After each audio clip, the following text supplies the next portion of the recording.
Assalamualaikum warahmatullahi wabarakatuh. Kita dari keluarga besar SMK Kabupaten Dharmasraya mengucapkan selamat berbahagia kepada Bapak Safri Piliang yang telah melangsungkan pesta pernikahan anaknya pada hari ini. Kepada dua pengantin, semoga langgeng sampai ke anak cucu. Amin.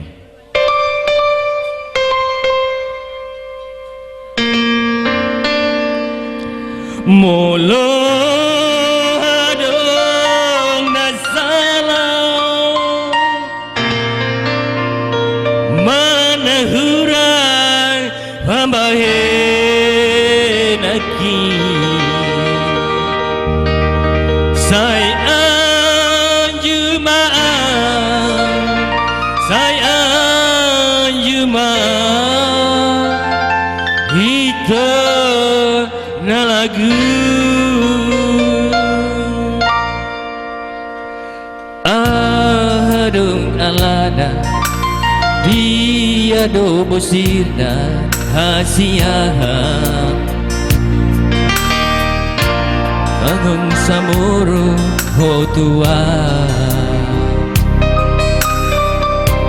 Molo tung hadong na salah na huban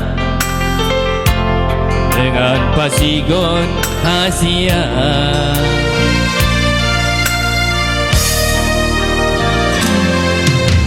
Molo huri bagi pambahenan mi na tua Ngatung mania ate-ate-i Si patabo sirso ada namai Di bahen ko mangasa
Bagi pambahenan mi na tua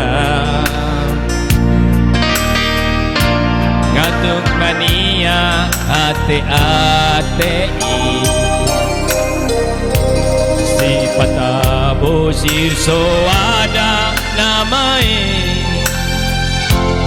Di bayan ho mangasa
Oke, luar biasa Pak Yardi. Horas, Bah.